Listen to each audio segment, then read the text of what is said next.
ਵਾਹਿਗੁਰੂ ਸਾਹਿਬ JIO. ਹਉ ਆਇਆ ਦੂਰੋਂ ਚੱਲ ਕੇ, ਮੈਂ ਤੱਕੀ ਤਉ ਸਰਣ ਆਏ ਜੀਓ।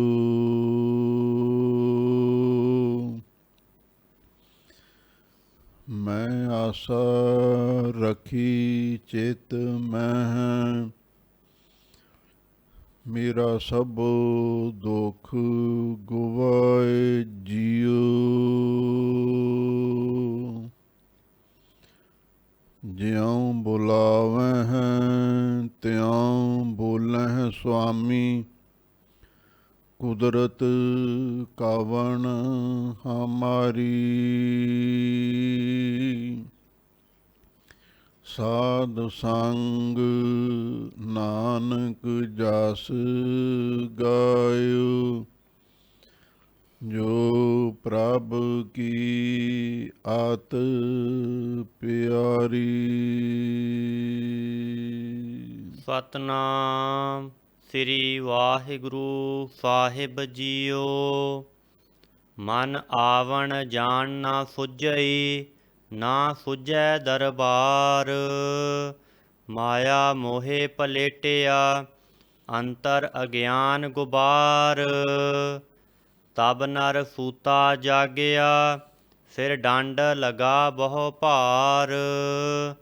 ਗੁਰਮੁਖਾਂ ਕਰਾਂ ਉੱਪਰ ਹਰ ਚੇਤਿਆ, ਸੇ ਪਾਇਨ ਮੋਖ ਦੁਆਰ।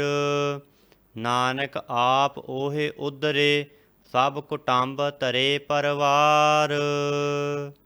ਮਨ ਆਵਣ ਜਾਣ ਨਾ ਸੁਝਈ, ਨਾ ਸੁਝੈ ਦਰਬਾਰ। ਵਾਹਿਗੁਰੂ ਜੀ ਕਾ ਖਾਲਸਾ, ਵਾਹਿਗੁਰੂ ਜੀ ਕੀ ਫਤਿਹ। ਪਰਮ ਸਨਮਾਨਯੋਗ ਗੁਰੂ ਖਾਲਸਾ ਸਤ ਸੰਗਤ ਜੀਓ, ਆਪ ਸੰਗਤਾਂ ਵਡਭਾਗੀ ਹੋ। ਵਡਭਾਗੀ ਸਾਧ ਸੰਗ ਪ੍ਰਾਪਤ, ਤਿਨ ਭੇਟਤ ਦੁਰਮਤ ਖੋਈ। ਤਿਨ ਕੀ ਤੂਰ ਨਾਨਕ ਦਾਸ ਬਾਂਛੈ, ਜਿਨ ਹਰ ਨਾਮ ਹਿਰਦੈ ਪਰੋਈ। ਆਪ ਸੰਗਤਾਂ ਸਤਿਗੁਰੂ ਦੀ ਅੰਮ੍ਰਿਤਮਈ ਬਾਣੀ ਦੀ ਲੜੀਵਾਰ ਕਥਾ ਵਿਚਾਰ ਸਰਵਣ ਕਰ ਰਹੇ ਹੋ। ਸ਼ਲੋਕ ਵਾਰਾਂ ਤੇ ਵਧੀਕ, ਜੋ ਵਾਰਾਂ ਤੋਂ ਵਧੇ ਹੋਏ ਸ਼ਲੋਕ ਸਨ, ਉਹਨਾਂ ਨੂੰ ਗੁਰੂ ਅਰਜਨ ਦੇਵ ਮਹਾਰਾਜ ਸੱਚੇ ਪਾਤਸ਼ਾਹ ਨੇ ਅਖੀਰ ਤੇ ਲਿਖਵਾਇਆ ਹੋਇਆ ਹੈ। ਉਹਨਾਂ ਦੀ ਕਥਾ ਵਿਚਾਰ ਪ੍ਰਾਰੰਭ ਹੈ। ਤੀਜੇ ਪਾਤਸ਼ਾਹ ਪੱਲਿਆਂ ਦੀ ਬੰਸ ਦੀ ਅਵਤੰਸ, ਤੇਰੀ ਉਪਮਾ ਤੋਹਿ ਬਣ ਆਵੈ। ਧੰਨ ਧੰਨ ਸ਼੍ਰੀ ਗੁਰੂ ਅਮਰਦਾਸ ਮਹਾਰਾਜ ਦੇ ਪਾਵਨ ਸ਼ਲੋਕਾਂ ਦੀ ਵਿਚਾਰ ਚੱਲ ਰਹੀ ਹੈ। 41 ਸ਼ਲੋਕਾਂ ਦੀ ਕਥਾ ਵਿਚਾਰ ਆਪ ਸੰਗਤਾਂ ਨੇ ਸਰਵਣ ਕੀਤੀ ਹੈ। ਹੁਣ ਅਗਲੇ ਸ਼ਲੋਕਾਂ ਦੀ ਵਿਚਾਰ ਆਪ ਸੰਗਤਾਂ ਸ਼ਰਧਾ ਭਾਵਨਾ ਪ੍ਰੇਮ ਦੇ ਨਾਲ ਸਰਵਣ ਕਰੋ, ਤੇ ਇੱਕ ਵਾਰ ਪਿਆਰ ਦੇ ਨਾਲ ਆਖੋ, ਸਤਨਾਮ ਸ੍ਰੀ ਵਾਹਿਗੁਰੂ ਸਾਹਿਬ ਜੀਓ। ਮਨ ਆਵਣ ਜਾਣ ਨਾ ਸੁਝਈ, ਨਾ ਸੁਝੈ ਦਰਬਾਰ। ਗਰੀਬ ਨਿਵਾਜ ਸਤਿਗੁਰੂ ਜੀ ਮਨਮੁਖਾਂ ਤੇ ਗੁਰਮੁਖਾਂ ਦੀ ਵਿਵੇਚਨਾ ਕਰ ਰਹੇ ਹਨ। ਮਨਮੁਖ ਆਦਮੀ ਹਮੇਸ਼ਾ ਲਈ ਅਗਿਆਨ ਸੰਯੁਕਤ ਜਿਉਂਦਾ ਹੈ। ਉਹਨੂੰ ਪਰਮੇਸ਼ਰ ਦੀ ਦਰਗਾਹ 'ਤੇ ਵੀ ਭਰੋਸਾ ਨਹੀਂ ਆਉਂਦਾ ਅਤੇ ਨਾ ਹੀ ਉਹਨੂੰ 84 ਦਾ ਆਵਾਗਮਨ ਦਿਖਾਈ ਦਿੰਦਾ। ਮਨ ਆਵਨ ਜਾਣ ਨਾ ਸੁਝੇ, ਨਾ ਸੁਝਾ ਦਰਬਾਰ। ਮਨਮੁਖ ਆਦਮੀ ਨਾਸਤਕ ਹੋ ਜਾਂਦਾ ਹੈ, ਨਾ ਉਹਨੂੰ ਆਉਣਾ ਜਾਣਾ ਸੁਝਦਾ ਹੈ। ਇਹਦਾ ਮਤਲਬ ਇਹ ਹੈ, ਜੇ ਮੈਂ ਵਾਹਿਗੁਰੂ ਦੀ ਭਗਤੀ ਨਾ ਕੀਤੀ, ਨਾਮ ਨਾ ਜਪਿਆ, ਮੈਨੂੰ 84 ਲੱਖ ਜੂਨਾਂ ਦੇ ਵਿੱਚ ਭਟਕਣਾ ਪਵੇਗਾ। ਮਨਮੁਖ ਦਾ ਮਨ ਇਸ ਗੱਲ ਨੂੰ ਸਮਝਦਾ ਨਹੀਂ ਹੈ। ਨਾ ਸੁੱਝਾ ਦਰਬਾਰ, ਅਤੇ ਨਾ ਹੀ ਉਹਨੂੰ ਸੱਚਖੰਡ ਦਰਬਾਰ ਹੀ ਸੁੱਝਦਾ ਹੈ। ਉਹਨੂੰ ਇਹ ਵੀ ਨਹੀਂ ਪਤਾ ਹੁੰਦਾ ਇੱਥੋਂ ਮਰ ਕੇ ਅੱਗੇ ਪਰਲੋਕ ਨੂੰ ਜਾਣਾ ਹੁੰਦਾ। ਉੱਥੇ ਰੱਬ ਦੀ ਦਰਗਾਹ ਦੇ ਵਿੱਚ ਹਰ ਜੀਵ ਨੂੰ ਲੇਖਾ ਵੀ ਦੇਣਾ ਪੈਂਦਾ।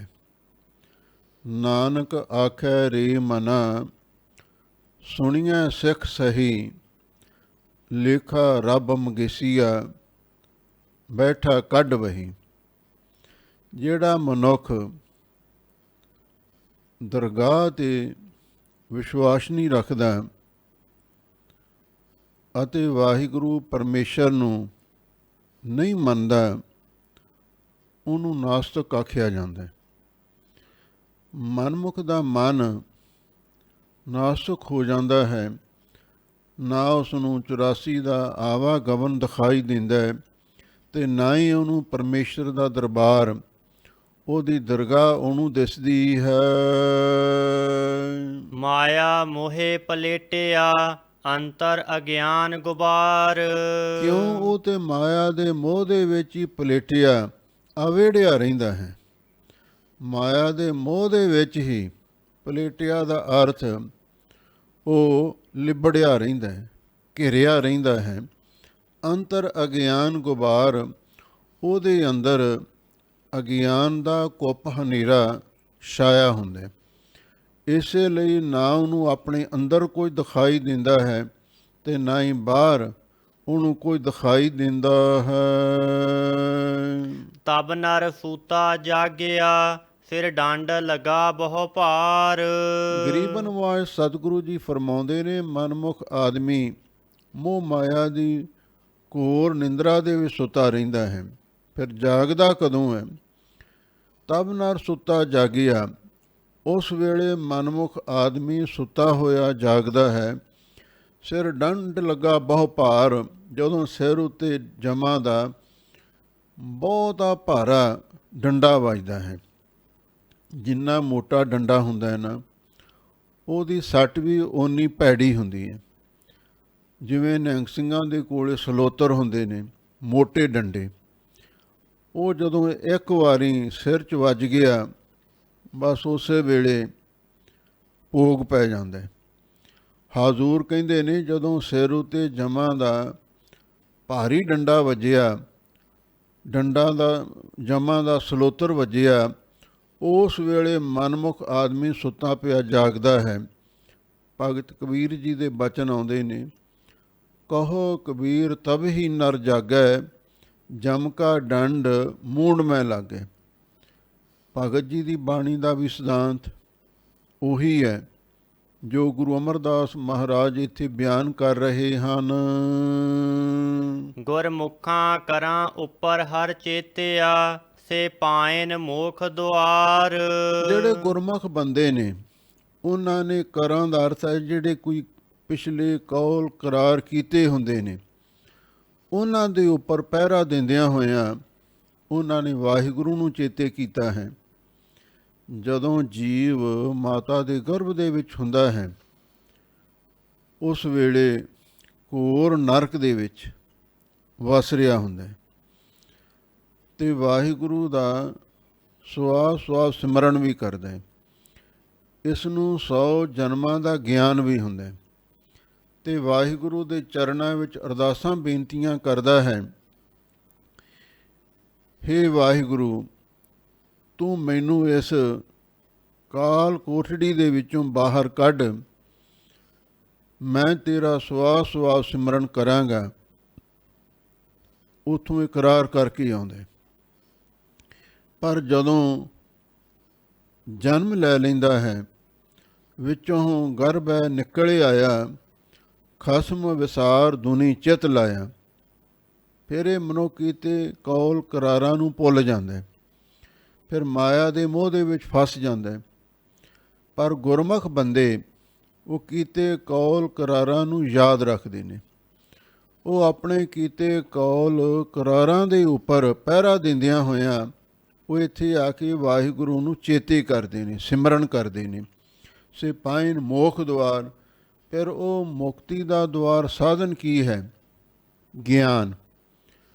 ਉਹ ਆਤਮਿਕ ਗਿਆਨ ਅਤੇ ਬ੍ਰਹਮ ਗਿਆਨ ਨੂੰ ਪ੍ਰਾਪਤ ਕਰ ਲੈਂਦੇ ਨੇ। ਫਿਰ ਉਹਨਾਂ ਨੂੰ ਵਾਹਿਗੁਰੂ ਦੀ ਪ੍ਰਾਪਤੀ ਵੀ ਹੋ ਜਾਂਦੀ ਹੈ। ਗੁਰਮੁਖ ਕਰਾਂ ਉੱਪਰ ਹਰ ਚੇਤਿਆ। ਪ੍ਰੋਫੈਸਰ ਸਾਹਿਬ ਸਿੰਘ ਨੇ ਇਹਦਾ ਅਰਥ ਇਉਂ ਕੀਤਾ ਹੈ, ਕਰਾਂ ਦਾ ਅਰਥ ਹੁੰਦਾ ਹੈ ਹੱਥ। ਜਿਹੜੇ ਹੱਥਾਂ ਦੇ ਪੋਟੇ ਨੇ, ਉਂਗਲੀਆਂ ਦੇ ਪੋਟੇ ਨੇ, ਗੁਰਮੁਖ ਉਹਨਾਂ ਹੱਥਾਂ ਦੇ ਉੱਪਰ ਉਂਗਲੀਆਂ ਦੇ ਪੋਟਿਆਂ ਦੇ ਨਾਲ ਵੀ ਵਾਹਿਗੁਰੂ ਵਾਹਿਗੁਰੂ ਵਾਹਿਗੁਰੂ ਜਪਦੇ ਨੇ। ਉਹਨਾਂ ਨੂੰ ਮਾਲਾ ਦੀ ਲੋੜ ਨਹੀਂ ਪੈਂਦੀ। ਉਂਗਲਾਂ ਦੇ ਪੋਟਿਆਂ ਨੂੰ ਮਾਲਾ ਬਣਾ ਲੈਂਦੇ ਨੇ। ਇੱਕ ਉਂਗਲ 'ਤੇ 3 ਪੋਟੇ ਨੇ, 3 ਬੰਦ ਨੇ, ਅਤੇ ਉਹਨਾਂ ਦੇ ਉੱਤੇ ਫਿਰ ਉਹ ਮੂਲ ਮੰਤਰ ਦਾ, ਵਾਹਿਗੁਰੂ ਮੰਤਰ ਦਾ ਸਿਮਰਨ ਕਰਦੇ ਰਹਿੰਦੇ ਨੇ। ਕਰਾਂ ਉੱਪਰ ਹੱਥਾਂ ਉੱਤੇ ਹੀ। ਇਹ ਵੀ ਅਰਥ ਚਲੋ ਠੀਕ ਹੈ, ਢੁਕਦਾ ਹੈ, ਪਰ ਜਿਹੜਾ ਪਹਿਲਾ ਅਰਥ ਹੈ ਉਹ ਸੰਪਰਦਾਈ ਅਰਥ ਹੈ। ਗੁਰਮੁਖਾਂ ਨੇ ਹੱਥਾਂ ਉੱਤੇ ਵਾਹਿਗੁਰੂ ਨੂੰ ਚੇਤੇ ਕੀਤਾ, ਪਰ ਉਹ ਕੀਤੇ ਕੌਲ ਕਰਾਰਾਂ ਦੇ ਅਨੁਸਾਰ ਗੁਰਮੁਖ ਵਾਹਿਗੁਰੂ ਨੂੰ ਯਾਦ ਕਰਦੇ ਹਨ ਅਤੇ ਫਿਰ ਉਹਨਾਂ ਨੂੰ ਮੁਕਤੀ ਦਾ ਦਰ ਵੀ ਪ੍ਰਾਪਤ ਹੋ ਜਾਂਦਾ ਹੈ। ਨਾਨਕ ਆਪ ਓਏ ਉਦਰੇ, ਸਭ ਕੁਟੰਬ ਤਰੇ ਪਰਵਾਰ। ਗੁਰੂ ਅਮਰਦਾਸ ਮਹਾਰਾਜ ਸੱਚੇ ਪਾਤਸ਼ਾਹ ਫਰਮਾਉਂਦੇ ਨੇ, ਉਹ ਗੁਰਮੁਖ ਪਿਆਰੇ ਆਪ ਵੀ ਉਧਰ ਗਏ ਨੇ। ਸਭ ਕੁਟੰਬ ਤਰੇ ਪਰਿਵਾਰ, ਉਹਨਾਂ ਦੇ ਸਾਰੇ ਪਰਿਵਾਰ ਦੇ ਮੈਂਬਰ ਵੀ ਤਰ ਗਏ ਅਤੇ ਹੋਰ ਸਾਰੇ ਪਰਿਵਾਰ ਵੀ ਉਹਨਾਂ ਦੇ ਤਰ ਜਾਂਦੇ ਨੇ। ਕੁਟੰਬ ਜਿਹੜਾ ਇਸਤਰੀ ਤੋਂ ਵਧਿਆ ਹੋਇਆ ਪਰਿਵਾਰ ਹੁੰਦਾ ਹੈ, ਆਪਣੇ ਬੱਚੇ, ਉਹਨੂੰ ਕੁਟੰਬ ਕਹਿੰਦੇ ਨੇ। ਬਾਕੀ ਜਿਹੜੇ ਹੋਰ ਭੈਣ ਭਰਾ, ਮਾਤਾ ਪਿਤਾ, ਉਹ ਦੂਜਾ ਪਰਿਵਾਰ ਹੁੰਦਾ। ਉਹਦਾ ਆਪਣਾ ਨਿੱਜੀ ਪਰਿਵਾਰ ਵੀ ਤਰ ਜਾਂਦਾ, ਦੂਜੇ ਪਰਿਵਾਰ ਵੀ ਤਰ ਜਾਂਦੇ ਨੇ। ਅਥਵਾ ਇੱਕ ਬਿੰਦੀ ਕੁਲ ਦਾ ਪਰਿਵਾਰ ਹੁੰਦਾ, ਜਿੱਥੇ ਅਸੀਂ ਜਨਮ ਲੈਂਦੇ ਹਾਂ, ਮਹਾਂਪੁਰਖ ਵੀ ਜਨਮ ਲੈਂਦੇ ਨੇ। ਅਤੇ ਦੂਜਾ ਪਰਿਵਾਰ ਉਹ ਹੁੰਦਾ ਹੈ ਨਾਦੀ ਪਰਿਵਾਰ, ਜਿਹੜੇ ਸੰਗਤਾਂ ਦੇ ਵਿੱਚੋਂ ਕੁਝ ਪਰਿਵਾਰ ਮਹਾਂਪੁਰਖਾਂ ਦੇ ਨਾਲ ਪ੍ਰੇਮ ਕਰਦੇ ਨੇ। ਕਲਗੀਧਰ ਪਾਤਸ਼ਾਹ ਨੇ ਚੌਪੀ ਸਾਹਿਬ ਬਾਣੀ ਦੇ ਵਿੱਚ ਫਰਮਾਇਆ ਹੈ, ਸੁਖੀ ਬਸੈ ਮੋਰੋ ਪਰਿਵਾਰਾ, ਸੇਵਕ ਸਿੱਖ ਸਭੈ ਕਰਤਾਰਾ। ਸੇਵਕ ਸਿੱਖ ਇਹ ਵੀ ਗੁਰੂ ਦਾ ਪਰਿਵਾਰ ਹੀ ਹੁੰਦਾ। ਉਹ ਮਹਾਂਪੁਰਖ ਆਪ ਵੀ ਤਰ ਜਾਂਦੇ ਨੇ, ਉਹਨਾਂ ਦੇ ਪਰਿਵਾਰ ਵੀ ਤਰ ਜਾਂਦੇ ਨੇ, ਅਤੇ ਸਿੱਖੀ ਸੇਵਕੀ ਦਾ ਪਰਿਵਾਰ ਵੀ ਤਰ ਜਾਂਦਾ ਹੈ। ਸ਼ਬਦ ਮਰੈ ਸੋ ਮੂਆ ਜਾਪੈ। ਲੋ ਗਰੀਬਾਂ ਨਵਾਜ਼ ਸਤਿਗੁਰੂ ਜੀ ਫਰਮਾਉਂਦੇ ਨੇ, ਮਰਦੀ ਤਾਂ ਸਾਰੀ ਦੁਨੀਆ ਹੀ ਹੈ। ਕਬੀਰ ਮਰਤਾ ਮਰਤਾ ਜਗ ਮੁਆ, ਮਰ ਪੇ ਨਾ ਜਾਣੈ ਕੋਏ, ਐਸੀ ਮਰਨੀ ਜੋ ਮਰੈ ਬਹੁਰ ਨਾ ਮਰਨਾ ਹੋਏ। 2 ਕਿਸਮ ਦੀ ਮੌਤ ਗੁਰੂ ਘਰ ਦੇ ਵਿੱਚ ਪ੍ਰਵਾਨ ਹੈ।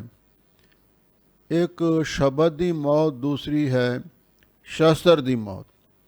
ਸ਼ਾਸਤਰ ਅਤੇ ਸ਼ਾਸਤਰ 2 ਸ਼ਬਦ ਨੇ। ਸ਼ਾਸਤਰ ਕਹਿੰਦੇ ਨੇ ਹਥਿਆਰ ਨੂੰ, ਸ਼ਾਸਤਰ ਕਹਿੰਦੇ ਨੇ ਧਰਮ ਗ੍ਰੰਥ ਨੂੰ। ਸ਼ਬਦ ਮਰੈ, ਹਾਜ਼ੂਰ ਇੱਥੇ ਅਧਿਆਤਮਕ ਮੌਤ ਦੀ ਗੱਲ ਕਰਦੇ ਨੇ। ਗੁਰਮੁਖ ਸ਼ਬਦ ਦੁਆਰਾ ਮਰ ਜਾਂਦਾ ਹੈ। ਸ਼ਬਦ ਨਾਲ ਸੁਰਤ ਜੋੜ ਕੇ ਸੰਸਾਰ ਦਾ, ਪਰਿਵਾਰ ਦਾ, ਸਰੀਰ ਦਾ ਮੋਹ ਤਿਆਗ ਦਿੰਦਾ ਹੈ। ਇਹ ਸ਼ਬਦ ਦੀ ਮੌਤ ਹੈ।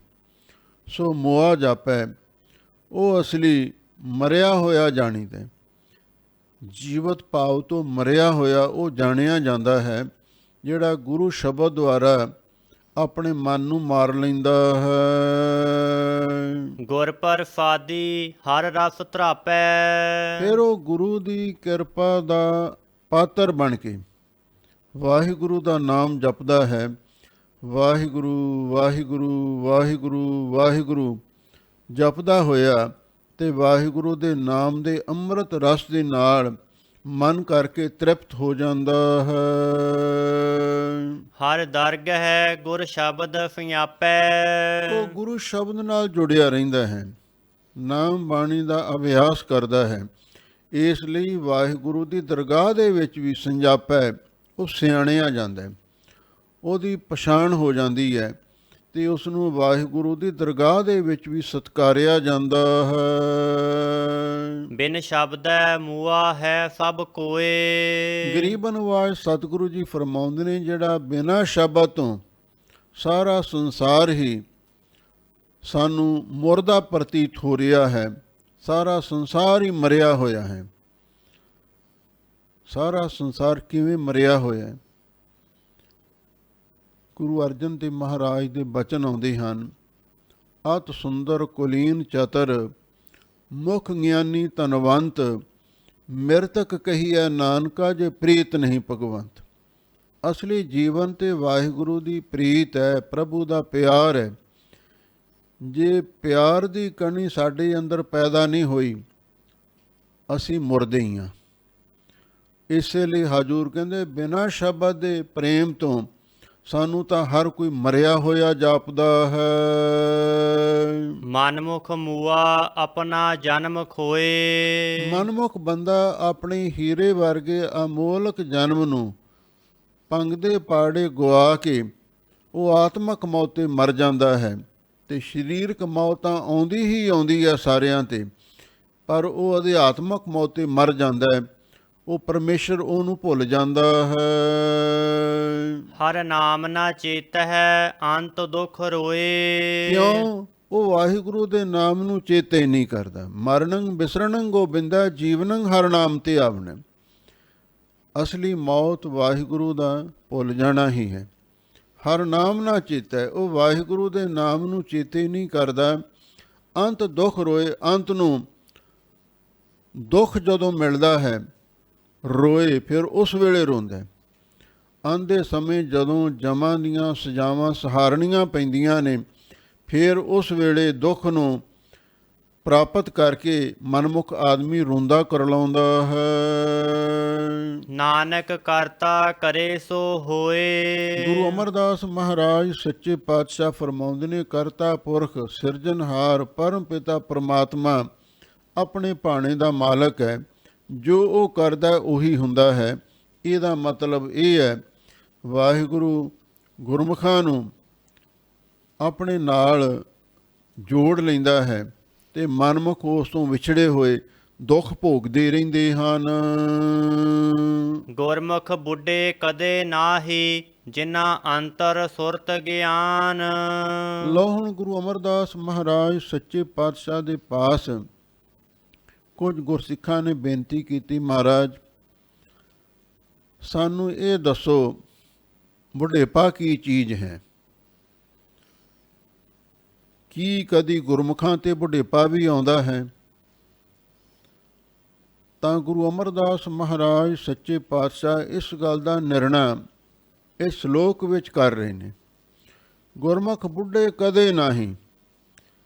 ਭਾਈ ਜਿਹੜੇ ਗੁਰੂ ਦੀ ਆਗਿਆ ਮੰਨਣ ਵਾਲੇ ਗੁਰਸਿੱਖ ਨੇ, ਗੁਰੂ ਦੇ ਸਨਮੁਖ ਰਹਿਣ ਵਾਲੇ ਗੁਰਸਿੱਖ ਨੇ, ਉਹ ਕਦੇ ਬੁੱਢੇ ਨਹੀਂ ਹੁੰਦੇ। ਜਦੋਂ ਆਦਮੀ ਬੁੱਢਾ ਹੋ ਜਾਂਦਾ ਹੈ ਨਾ, ਫਿਰ ਉਹਦਾ ਸਰੀਰ ਕਮਜ਼ੋਰ ਹੋ ਜਾਂਦਾ ਹੈ ਤੇ ਆਲਸੀ ਹੋ ਜਾਂਦੇ ਨੇ, ਬਜ਼ੁਰਗਾਂ ਨੂੰ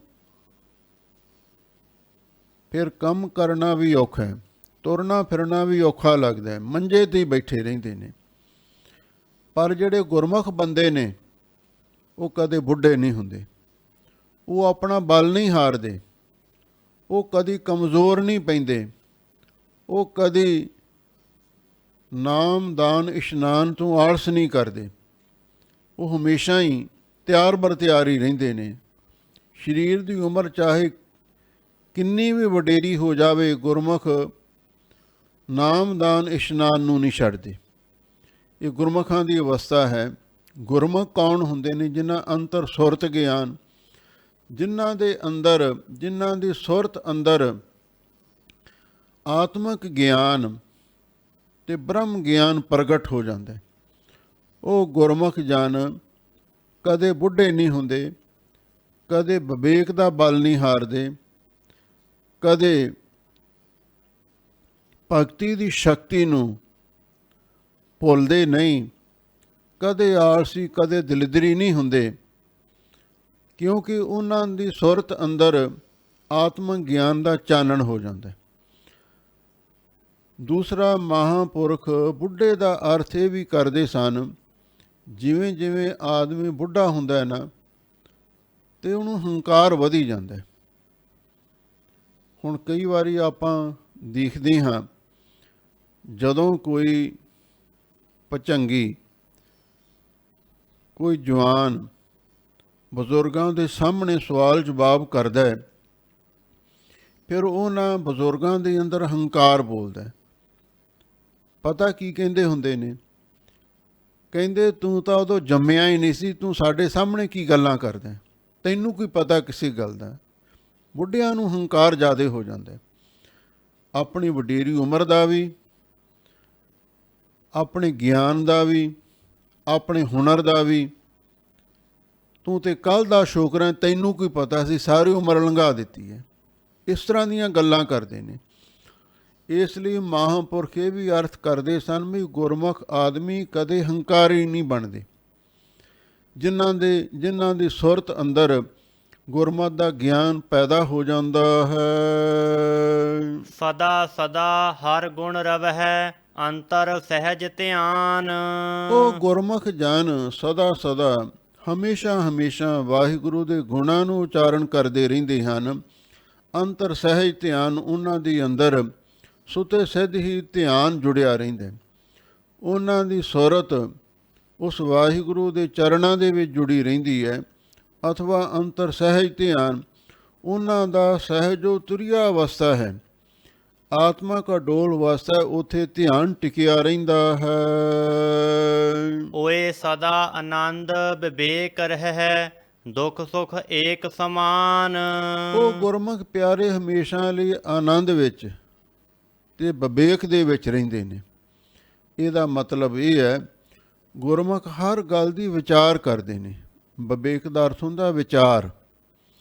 ਗੁਰਮੁਖ ਹਰ ਗੱਲ ਦੀ ਵਿਚਾਰ ਕਰਦੇ ਹਨ, ਸੋਚ ਕੇ ਕੰਮ ਕਰਦੇ ਨੇ। ਇਸ ਲਈ ਉਹ ਹਮੇਸ਼ਾ ਲਈ ਆਨੰਦ ਵਿੱਚ ਰਹਿੰਦੇ ਨੇ। ਦੁੱਖ ਸੁੱਖ ਏਕ ਸਮਾਨ।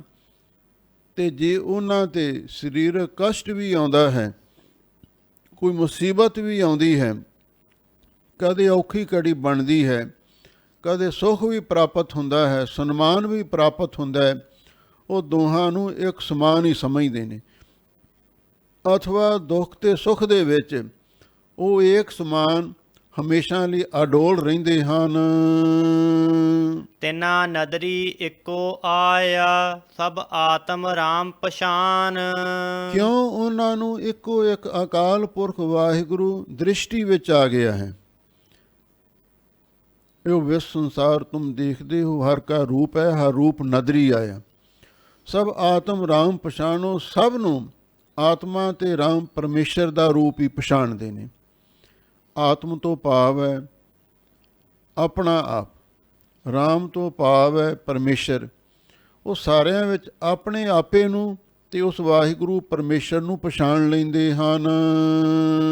ਮਨਮੁਖ ਬਾਲਕ ਬਿਰਧ ਸਮਾਨ ਹੈ, ਜਿਨਾ ਅੰਤਰ ਹਰ ਫੁਰਤ ਨਾਹੀ। ਲਓ ਹੁਣ ਗਰੀਬਨ ਵਾਸ ਸਤਿਗੁਰੂ ਜੀ ਦੇ ਪਾਸ ਗੁਰਸਿੱਖਾਂ ਨੇ ਬੇਨਤੀ ਕੀਤੀ, ਮਹਾਰਾਜ ਤੁਸੀਂ ਗੁਰਮੁਖਾਂ ਦੀ ਤੇ ਗੱਲ ਕਰ ਦਿੱਤੀ ਹੈ, ਗੁਰਮੁਖ ਬੁੱਢੇ ਕਦੇ ਨਹੀਂ, ਪਰ ਮਹਾਰਾਜ ਮਨਮੁਖਾਂ ਦੀ ਵੀ ਕੁਛ ਦੱਸੋ।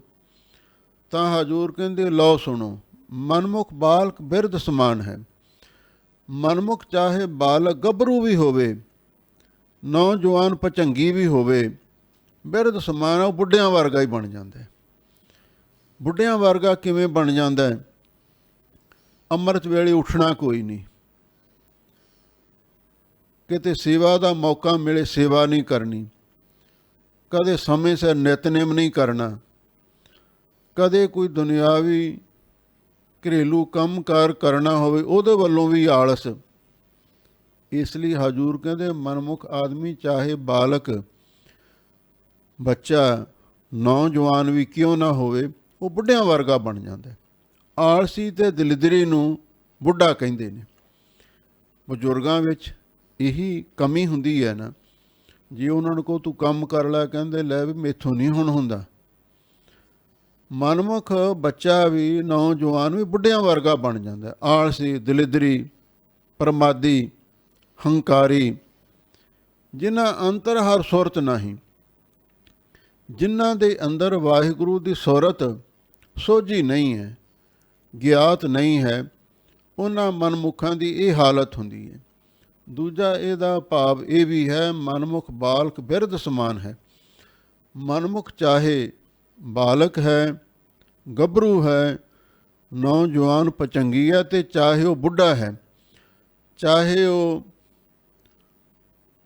20-25 ਸਾਲ ਦਾ ਅਤੇ ਚਾਹੇ ਉਹ 80 ਸਾਲ ਦਾ ਹੈ, ਉਹਨਾਂ ਦੇ ਸੁਭਾਅ ਇੱਕੋ ਜਿਹੇ ਹੁੰਦੇ ਨੇ, ਇੱਕੋ ਜਿਹੇ ਹੁੰਦੇ ਨੇ। ਸ਼ਰਾਬੀ, ਕਬਾਬੀ, ਐਬ ਕਰਨੇ, ਝੂਠ ਬੋਲਣਾ, ਬੱਚਿਆਂ ਅਤੇ ਬੁੱਢਿਆਂ ਦੇ ਵਿੱਚ ਕੋਈ ਫਰਕ ਨਹੀਂ ਹੁੰਦਾ।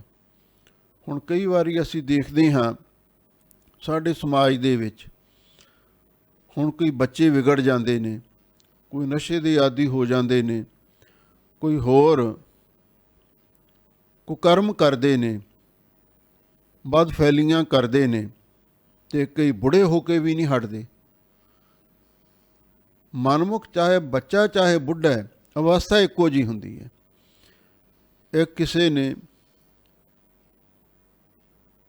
ਉਦਾਹਰਣ ਦਿੱਤੀ ਹੈ, ਇੱਕ ਕੋਈ ਮੌਲਵੀ ਸੀ,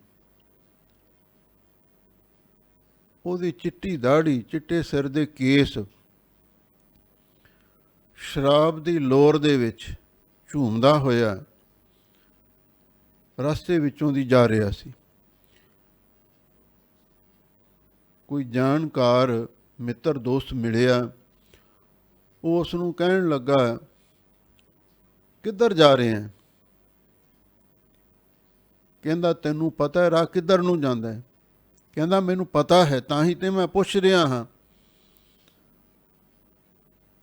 ਉਹ ਕਹਿੰਦਾ ਤੇਰਾ ਹੁਣ ਧੌਲਾ ਝਾਟਾ ਹੋ ਗਿਆ, ਦਾੜੀ ਚਿੱਟੀ ਹੋ ਗਈ ਹੈ, ਕੁਝ ਤਾਂ ਸ਼ਰਮ ਕਰ, ਬੁੱਢਾ ਹੋ ਗਿਆ, ਤੂੰ ਹਾਲੇ ਵੀ ਪੁੱਠੇ ਕੰਮਾਂ ਤੋਂ ਬਾਜ ਨਹੀਂ ਆਉਂਦਾ। ਉਸ ਬੁੱਢੇ ਮੌਲਵੀ ਦਾ ਪਤਾ ਕੀ ਜਵਾਬ ਸੀ? ਉਹ ਕਹਿੰਦਾ ਜੇ ਸਿਰ ਦੇ ਕੇਸ ਚਿੱਟੇ ਹੋ ਗਏ ਨੇ, ਦਾੜੀ ਦੇ ਰੋਮ ਚਿੱਟੇ ਹੋ ਗਏ ਨੇ, ਮਨ ਤੇ ਕਾਲਾ ਹੀ ਹੈ। ਮਨਮੁਖ ਬਾਲਕ ਬਿਰਧ ਸਮਾਨ ਹੈ। ਬੱਚਾ ਚਾਹੇ ਬੁੱਢਾ, ਉਹਨਾਂ ਦੀਆਂ ਆਦਤਾਂ ਇੱਕੋ ਜਿਹੀਆਂ ਹੁੰਦੀਆਂ ਨੇ।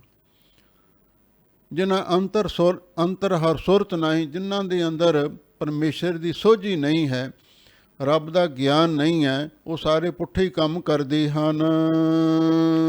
ਵਿੱਚ ਹਉਮੈ ਕਰਮ ਕਮਾਵਦੇ, ਸਭ ਧਰਮ ਰਾਏ ਕੈ ਜਾਹੀ। ਮਨਮੁਖ ਬੰਦੇ ਜੋ ਵੀ ਕਰਮ ਕਰਦੇ ਨੇ, ਹਉਮੈ ਵਿੱਚ ਹੀ ਕਰਦੇ ਨੇ, ਚਾਹੇ ਦੁਨਿਆਵੀ ਕੰਮ ਕਰਨ ਅਤੇ ਚਾਹੇ ਕੋਈ ਸਕਾਮ ਕਰਮ ਕਰਨ, ਚਾਹੇ ਕੋਈ ਚੰਗਾ ਕੰਮ ਵੀ ਕਰਨ, ਹਉਮੈ ਵਿੱਚ ਹੀ ਸਾਰੇ ਕੰਮ ਕਰਦੇ ਨੇ। ਕਰਮ ਕਰਤ ਵਧੇ ਅਹੰਮੇਵ, ਸਭ ਧਰਮ ਰਾਏ ਕੈ ਜਾਹੀ। ਫਿਰ ਉਹਨਾਂ ਸਾਰਿਆਂ ਨੂੰ ਧਰਮਰਾਜ ਦੇ ਪਾਸ ਹੀ ਜਾਣਾ ਪੈਂਦਾ ਹੈ। ਉੱਥੇ ਜਾ ਕੇ ਉਹਨਾਂ ਦੇ ਕਰਮਾਂ ਦਾ ਲੇਖਾ ਜੋਖਾ ਹੁੰਦਾ ਹੈ। ਗੁਰਮੁਖ ਹੱਸੇ ਨਿਰਮਲੇ, ਗੁਰ ਕੈ ਸ਼ਬਦ ਸੁਭਾਏ। ਉਹਨਾਂ ਮਨਮੁਖਾਂ ਦੇ ਮੁਕਾਬਲੇ 'ਤੇ ਜਿਹੜੇ ਗੁਰਮੁਖ ਗੁਰੂ ਦੇ ਆਗਿਆਕਾਰੀ ਸੇਵਕ ਨੇ, ਉਹ ਹੱਛੇ ਦਾ ਅਰਥ ਹੈ ਅੱਛੇ ਨੇ, ਉਹ ਚੰਗੇ ਨੇ, ਤੇ ਨਿਰਮਲੇ ਉੱਚੇ ਸੁੱਚੇ ਜੀਵਨ ਵਾਲੇ ਨੇ। ਗੁਰ ਕਾ ਸ਼ਬਦ ਸੁਭਾਏ, ਕਿਉਂਕਿ ਗੁਰੂ ਕੇ ਸ਼ਬਦ ਵਿੱਚ ਸੁਭਾਏ ਸੋਹਣਾ ਪ੍ਰੇਮ ਕਰਦੇ ਨੇ। ਜਿਨ੍ਹਾਂ ਦਾ ਬਾਣੀ ਨਾਲ ਪ੍ਰੇਮ ਹੋ ਜਾਂਦਾ ਹੈ ਫਿਰ ਉਹ ਗੁਰਮੁਖ ਚੰਗੇ ਨੇ ਤੇ ਉਹਨਾਂ ਦੇ ਜੀਵਨ ਵੀ ਪਵਿੱਤਰ ਹੋ ਜਾਂਦੇ ਹਨ। ਉਹਨਾਂ ਮੈਲ ਪਤੰਗ ਨਾ ਲੱਗਈ, ਜੇ ਚੱਲਣ ਸਤਿਗੁਰ ਭਾਏ। ਜਿਹੜੇ ਗੁਰਮੁਖ ਸਤਿਗੁਰੂ ਦੇ ਅਨੁਸਾਰ ਹੋ ਕੇ ਚੱਲਦੇ ਨੇ ਸੋ ਸਿੱਖ ਸਖਾ ਬੰਧਪ ਹੈ ਭਾਈ, ਜੇ ਗੁਰ ਕੇ ਭਾਣੇ ਵਿੱਚ ਆਵੇ। ਜਿਹੜੇ ਗੁਰੂ ਦੇ ਅਨੁਸਾਰ ਹੋ ਕੇ ਚੱਲਦੇ ਨੇ ਉਹਨਾਂ ਮੈਲ ਪਤੰਗ ਨਾ ਲੱਗੇ। ਪਤੰਗ ਦਾ ਅਰਥ ਹੈ ਕਤਰਾ ਮਾਤਰ, ਉਹਨਾਂ ਨੂੰ ਫਿਰ ਹਉਮੈ ਦੀ ਹੰਕਾਰ ਦੀ ਮੈਲ ਨਹੀਂ ਲੱਗਦੀ। ਉਹ ਨਿਮਰਤਾ ਦੇ ਵਿੱਚ ਹੀ, ਹਲੀਮੀ ਦੇ ਵਿੱਚ ਹੀ ਸਾਰੇ ਕੰਮ ਕਰਨਗੇ। ਦੂਸਰਾ, ਪਤੰਗ ਦਾ ਅਰਥ ਮਹਾਂਪੁਰਖ ਸਰੀਰ ਵੀ ਕਰਦੇ ਸਨ। ਉਹਨਾਂ ਮੈਲ ਪਤੰਗ ਨਾ ਲੱਗੀ, ਉਹਨਾਂ ਦੇ ਸਰੀਰ ਨੂੰ ਹਉਮੈ ਹੰਕਾਰ ਦੀ, ਪਾਪਾਂ ਤੇ ਵਿਕਾਰਾਂ ਦੀ ਵੀ ਮੈਲ ਨਹੀਂ ਲੱਗਦੀ। ਕਿਉਂ? ਉਹ ਸਤਿਗੁਰੂ ਦੇ ਅਨੁਸਾਰ ਹੋ ਕੇ ਚੱਲਦੇ ਹਨ। ਮਨਮੁਖ ਝੂਠ ਨਾ ਉਤਰੈ, ਜੇ ਸੋ ਧੋਵਣ ਪਾਏ। ਗਰੀਬ ਨਿਵਾਜ ਸਤਿਗੁਰੂ ਜੀ ਫਰਮਾਉਂਦੇ ਨੇ ਮਨਮੁਖ ਆਦਮੀ ਦੀ ਜਿਹੜੀ ਝੂਠ ਹੈ ਪਾਪਾਂ ਦੀ, ਵਿਕਾਰਾਂ ਦੀ, ਉਹ ਕਦੇ ਲੈ ਹੀ ਨਹੀਂ ਸਕਦੀ। ਜੇ ਸੋ ਧੋਵਣ ਪਾਏ, ਜੇ ਉਹਨੂੰ ਸੈਂਕੜੇ ਵਾਰੀ ਵੀ ਕੋਈ ਧੋਈ ਜਾਵੇ ਤਾਂ ਵੀ ਉਹ ਝੂਠ, ਉਹ ਮੈਲ ਲੈ ਨਹੀਂ ਸਕਦੀ। ਜਿਵੇਂ ਹਾਜ਼ੂਰ ਨੇ ਇੱਕ ਦ੍ਰਿਸ਼ਟਾਂਤ ਦਿੱਤਾ ਹੈ, ਜਨਮ ਜਨਮ ਕੀ ਇਸ ਮਨ ਕੋ ਮਲ ਲਾਗੀ, ਕਾਲਾ ਹੋਆ ਸਿਆਹੋ, ਖਨਲੀ ਧੋਤੀ ਉਜਲੀ ਨਾ ਹੋਵੇ, ਜੇ ਸੌ ਧੋਵਣ ਪਾਹੋ। ਖਨਲੀ ਦਾ ਅਰਥ ਹੈ ਉਹ ਲੀਰ, ਉਹ ਕੱਪੜਾ ਜਿਸ ਦੇ ਨਾਲ ਤੇਲੀ ਕੋਲੋਂ ਨੂੰ ਸਾਫ਼ ਕਰਦੇ। ਉਹਦੇ ਵਿੱਚ ਤੇਲ ਦੀ ਮੈਲ ਤੇ ਤੇਲ ਦੀ ਥਿੰਧਿਆਈ ਇੰਨੀ ਰਚ ਮਿਚ ਜਾਂਦੀ ਹੈ, ਗੁੜਚ ਹੋ ਜਾਂਦੀ ਹੈ, ਤੇ ਉਹਨੂੰ ਜੇ ਕੋਈ ਪਾਣੀ ਨਾਲ ਧੋ ਕੇ ਸਾਫ਼ ਕਰਨਾ ਚਾਹੇ ਉਹ ਨਹੀਂ ਹੋ ਸਕਦੀ। ਇਸੇ ਤਰ੍ਹਾਂ ਮਨਮੁਖ ਦਾ ਜੀਵਨ ਖਨਲੀ ਵਰਗਾ ਹੁੰਦਾ ਹੈ। ਜੇ ਸੈਂਕੜੇ ਵਾਰੀ ਵੀ ਸਕਾਮ ਕਰਮਾਂ ਦੇ ਨਾਲ, ਤੀਰਥ ਇਸ਼ਨਾਨ ਦੇ ਨਾਲ ਮਨ ਦੀ ਮੈਲ ਨੂੰ ਧੋਣਾ ਚਾਹਣ ਤੇ ਮਨ ਦੀ ਮੈਲ ਕਦੇ ਉਤਰਦੀ ਨਹੀਂ ਹੈ। ਇਸੇ ਲਈ ਸਤਿਗੁਰੂ ਨੇ ਬਾਣੀ ਵਿੱਚ ਫਰਮਾਇਆ, ਤੀਰਥ ਨਾਵਣ ਜਾਓ ਤੀਰਥ ਨਾਮ ਹੈ। ਤੀਰਥ ਸ਼ਬਦ ਵਿਚਾਰ ਅੰਤਰ ਗਿਆਨ ਹੈ। ਮਨ ਦੀ ਮੈਲ ਨੂੰ ਨਾਮ ਨੇ ਧੋਣਾ। ਨਾਮ ਹੀ ਸਭ ਤੋਂ ਵੱਡਾ ਤੀਰਥ ਹੈ। ਇਸ ਲਈ ਨਾਮ ਨਾਲ ਜੁੜਨਾ ਚਾਹੀਦਾ ਹੈ। ਗੁਰਮੁਖ ਨਾਮ ਨਾਲ ਹੀ ਜੁੜ ਕੇ ਗੁਰਮੁਖ ਅੱਛੇ ਨਿਰਮਲੇ ਹੁੰਦੇ ਨੇ ਨਾ, ਤੇ ਮਨਮੁਖ ਨਾਮ ਦੇ ਨਾਲ ਜੁੜਦੇ ਨਹੀਂ। ਇਸ ਲਈ ਉਹਨਾਂ ਦੀ ਝੂਠ ਨਹੀਂ ਲੈ ਸਕਦੀ, ਚਾਹੇ ਸੈਂਕੜੇ ਵਾਰੀ ਕੋਈ ਉਹਨਾਂ ਨੂੰ ਧੋਈ ਜਾਵੇ। ਨਾਨਕ ਗੁਰਮੁਖ ਮੇਲਿਆਨ, ਗੁਰ ਕੈ ਅੰਕ ਸਮਾਏ। ਨਾਨਕ ਗੁਰਮੁਖ ਮੇਲੇ ਹਨ, ਗੁਰ ਕੈ ਅੰਕ ਸਮਾਏ। ਗੁਰੂ ਅਮਰਦਾਸ ਮਹਾਰਾਜ ਸੱਚੇ ਪਾਤਸ਼ਾਹ ਫਰਮਾਉਂਦੇ ਨੇ ਵੀ ਉਹ ਵਾਹਿਗੁਰੂ ਪਰਮੇਸ਼ਰ ਉਹਨਾਂ ਗੁਰਮੁਖਾਂ ਨੂੰ ਆਪਣੇ ਨਾਲ ਮੇਲ ਲੈਂਦਾ ਹੈ। ਨਾਨਕ ਗੁਰਮੁਖ ਮੇਲੇ ਹਨ, ਉਹਨਾਂ ਗੁਰਮੁਖਾਂ ਨੂੰ ਆਪਣੇ ਨਾਲ ਮੇਲ ਲੈਂਦਾ ਹੈ। ਕਿਵੇਂ ਮੇਲ ਲੈਂਦਾ ਹੈ? ਗੁਰ ਕੈ ਅੰਕ ਸਮਾਏ। ਗੁਰੂ ਦੀ ਅੰਕ ਗੋਦ ਵਿੱਚ, ਸ਼ਰਨ ਦੇ ਵਿੱਚ ਸਮਾ ਕੇ, ਭਾਵ ਵਾਹਿਗੁਰੂ ਗੁਰੂ ਮਹਾਰਾਜ ਦੀ ਸ਼ਰਨ ਵਿੱਚ ਭੇਜ ਕੇ, ਉਹਨਾਂ ਦੀ ਨਿੱਘੀ ਗੋਦ ਵਿੱਚ ਬੈਠਾ ਕੇ ਉਹਨਾਂ ਗੁਰਮੁਖਾਂ ਨੂੰ ਆਪਣੇ ਨਾਲ ਮੇਲ ਲੈਂਦਾ। ਇਹਦਾ ਮਤਲਬ ਇਹ ਹੋਇਆ, ਜਿਨ੍ਹਾਂ ਦਾ ਵਾਹਿਗੁਰੂ ਭਲਾ ਕਰਨਾ ਚਾਹੁੰਦਾ ਉਹਨਾਂ ਨੂੰ ਗੁਰੂ ਦੀ ਸ਼ਰਨ ਵਿੱਚ ਭੇਜ ਦਿੰਦਾ। ਉਹ ਖੰਡੇ ਬਾਟੇ ਦਾ ਅੰਮ੍ਰਿਤ ਛਕਦੇ ਨੇ, ਗੁਰਸਿੱਖੀ ਧਾਰਨ ਕਰਦੇ ਨੇ, ਬਾਣੀ ਦੀ ਰਹਿਤ ਦੇ ਧਾਰਨੀ ਹੋ ਜਾਂਦੇ ਨੇ। ਇਹ ਹੈ ਗੁਰੂ ਦੀ ਅੰਕ ਵਿੱਚ ਸਮਾਉਣਾ। ਤੇ ਫਿਰ ਉਹਨਾਂ ਨੂੰ ਵਾਹਿਗੁਰੂ ਆਪਣੇ ਨਾਲ ਮੇਲ ਲੈਂਦਾ ਹੈ। ਬੁਰਾ ਕਰੇ ਸੋ ਕਿਹਾ ਸਿਜੈ। ਲਓ ਹੁਣ ਗਰੀਬ ਨਿਵਾਜ ਸਤਿਗੁਰੂ ਜੀ ਫਿਰ ਮਨਮੁਖਾਂ ਤੇ ਗੁਰਮੁਖਾਂ ਦੀ ਵਿਵੇਚਨਾ ਹੀ ਕਰ ਰਹੇ ਨੇ। ਬੁਰਾ ਕਰੇ ਸੋ ਕਿਹਾ ਸਿਜੈ। ਮਨਮੁਖ ਆਦਮੀ ਹਮੇਸ਼ਾ ਲਈ ਬੁਰਾ ਕੰਮ ਹੀ ਕਰਦਾ। ਫਿਰ ਦੱਸੋ ਕਿਵੇਂ ਸਿੱਝ ਸਕਦਾ ਹੈ, ਕਿਵੇਂ ਪੁੱਗ ਸਕਦਾ ਹੈ, ਕਿਵੇਂ ਜੀਵਨ ਦੀ ਬਾਜੀ ਨੂੰ ਜਿੱਤ ਸਕਦਾ ਹੈ? ਨਹੀਂ ਜਿੱਤ ਸਕਦਾ। ਆਪਣੇ ਰੋਹੇ ਆਪ ਹੀ ਦੱਜੈ। ਜਾਂ ਸਿੱਝਾ ਦਾ ਅਰਥ ਹੁੰਦਾ ਮੁਕਤ ਹੋ ਜਾਣਾ। ਜਿਹੜਾ ਆਦਮੀ ਬੁਰੇ ਕੰਮ ਕਰਦਾ ਹੈ ਉਹ ਦੱਸੋ ਮੁਕਤ ਕਿਵੇਂ ਹੋ ਸਕਦਾ ਹੈ? ਨਹੀਂ ਹੋ ਸਕਦਾ। ਆਪਣੇ ਰੋਹੇ ਆਪੇ ਹੀ ਦੱਜੈ। ਉਹ ਆਪਣੇ ਰੋਹ ਗੁੱਸੇ ਦੇ ਨਾਲ, ਕ੍ਰੋਧ ਦੀ ਅੱਗ ਦੇ ਨਾਲ ਉਹ ਆਪ ਹੀ ਸੜਦਾ ਰਹਿੰਦਾ ਹੈ। ਮਨਮੁਖ ਕਮਲਾ ਰਗੜੈ ਲੁੱਜੈ। ਮਨਮੁਖ ਆਦਮੀ ਕਮਲਾ ਪਾਗਲ ਹੁੰਦਾ। ਤੇ ਉਹ ਰਗੜਾ ਦਾ ਅਰਥ ਐਵੇਂ ਖਹਿਬਾਜੀ ਕਰਦਾ ਰਹਿੰਦਾ ਹੈ, ਕਿਸੇ ਨਾਲ ਖਾਮ ਖਾਈ ਈਰਖਾ ਦੁਐਸ਼ ਬੰਨੀ ਰੱਖਦਾ ਹੈ ਤੇ ਲੁੱਝਾ ਲੜਾਈ ਝਗੜੇ ਕਰਦਾ ਰਹਿੰਦਾ ਹੈ।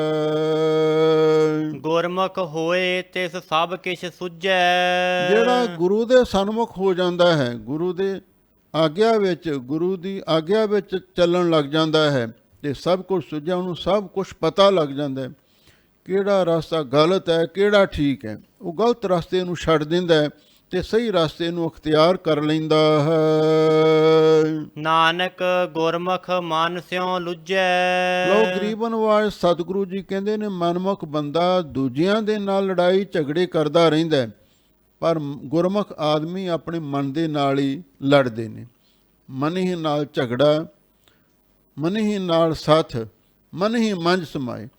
ਜਦੋਂ ਮਨ ਚੰਗੇ ਪਾਸੇ ਪ੍ਰੇਰਣਾ ਦਿੰਦਾ ਹੈ ਤੇ ਫਿਰ ਉਹ ਮਨ ਦਾ ਸਤਿਕਾਰ ਕਰਦੇ ਨੇ।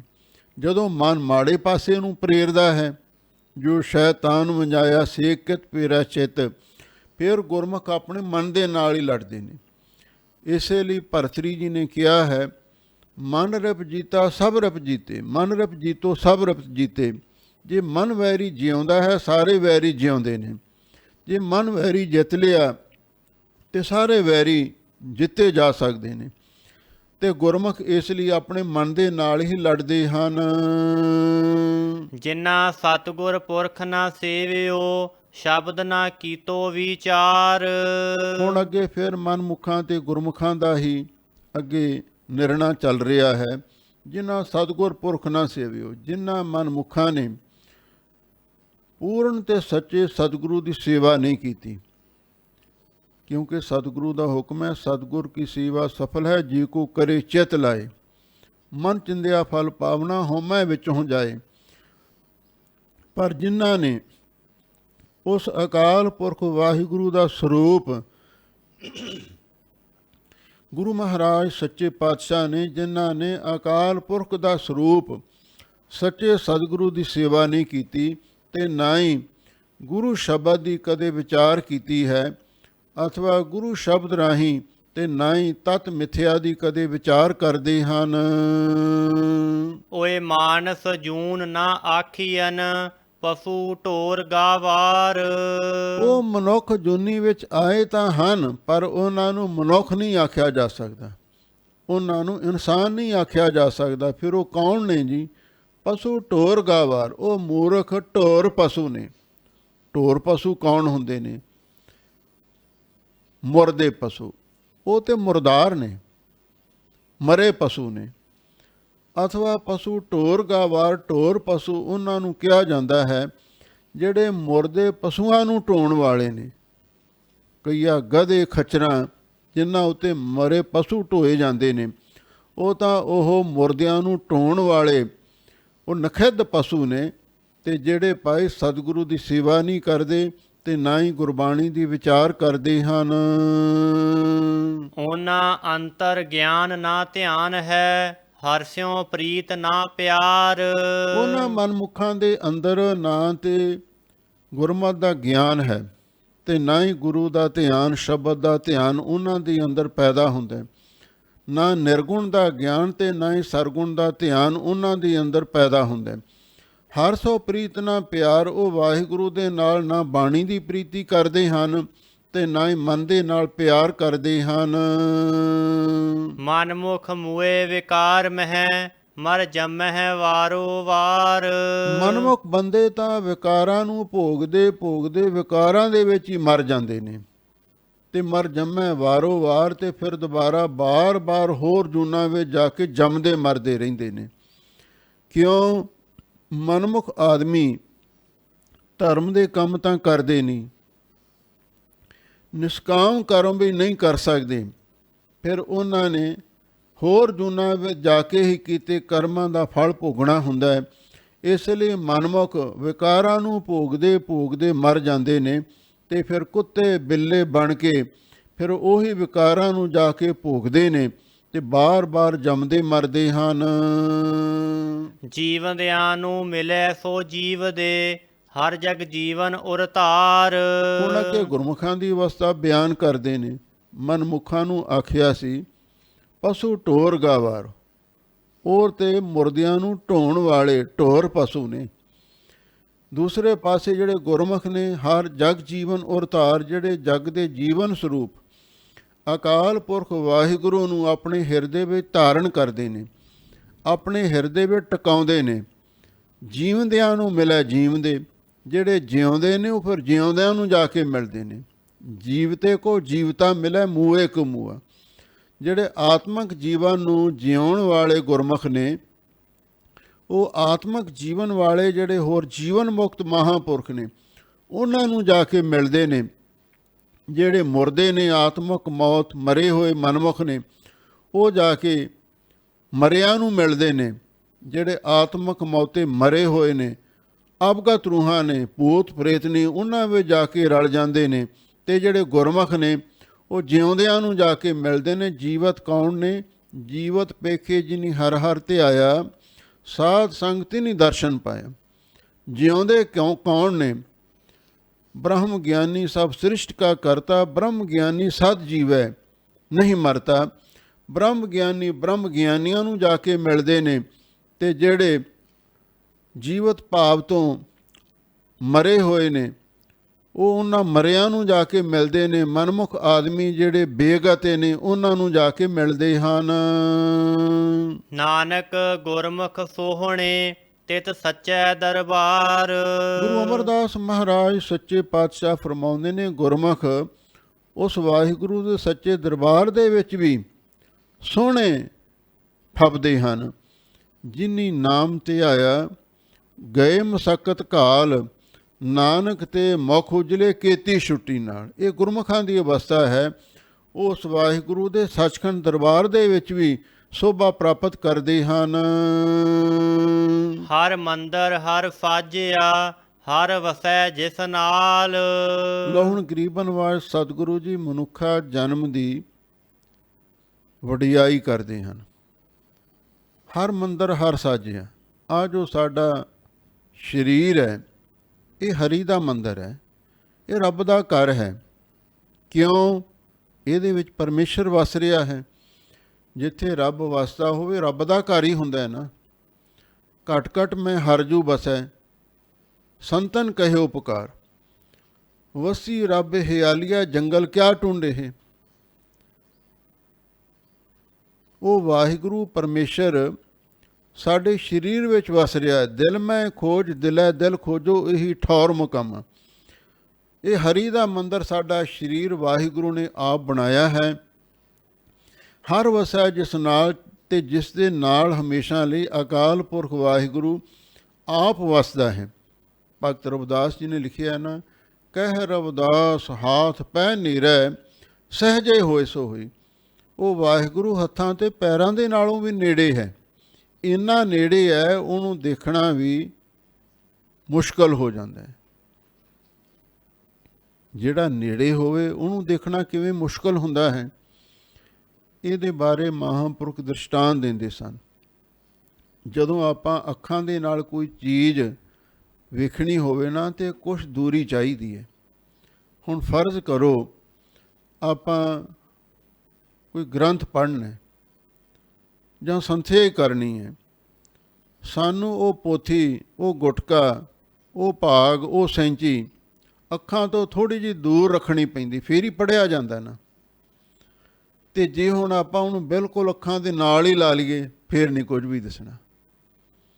ਰੱਬ ਇੰਨਾ ਨੇੜੇ ਆ, ਉਹ ਨੇੜੇ ਹੋਣ ਕਰਕੇ ਸਾਨੂੰ ਦਿਸਦਾ ਨਹੀਂ। ਇਸੇ ਲਈ ਗਰੀਬਨ ਵਾਜ ਸਤਿਗੁਰੂ ਜੀ ਫਰਮਾਉਂਦੇ ਹਨ ਬਈ ਇਹ ਸਰੀਰ ਵਾਹਿਗੁਰੂ ਦਾ ਘਰ ਹੈ। ਇਹਦੇ ਨਾਲ ਵਾਹਿਗੁਰੂ ਪਰਮੇਸ਼ਰ ਆਪ ਵਸ ਰਿਹਾ ਹੈ। ਗੁਰਮਤੀ ਹਰ ਪਾਇਆ, ਮਾਇਆ ਮੋਹ ਪਰ ਜਾਲ। ਹਾਂ, ਜਿਹੜੇ ਗੁਰਮੁਖ ਬੰਦੇ ਨੇ, ਉਹਨਾਂ ਨੇ ਗੁਰੂ ਦੀ ਮੱਤ ਨੂੰ ਧਾਰਨ ਕੀਤਾ ਹੈ, ਤੇ ਗੁਰੂ ਦੀ ਮੱਤ ਨੂੰ ਧਾਰਨ ਕਰਕੇ ਸ਼ਬਦ ਦੀ ਕਮਾਈ ਕੀਤੀ ਹੈ, ਨਾਮ ਬਾਣੀ ਦਾ ਅਭਿਆਸ ਕੀਤਾ ਹੈ। ਫਿਰ ਕੀ ਹੋਇਆ? ਮਾਇਆ ਮੋਹ ਪਰ ਜਾਲ। ਮਾਇਆ ਦੇ ਮੋਹ ਨੂੰ ਪਰ ਵਿਸ਼ੇਸ਼ ਕਰਕੇ ਉਹਨਾਂ ਨੇ ਸਾੜ ਦਿੱਤਾ ਹੈ।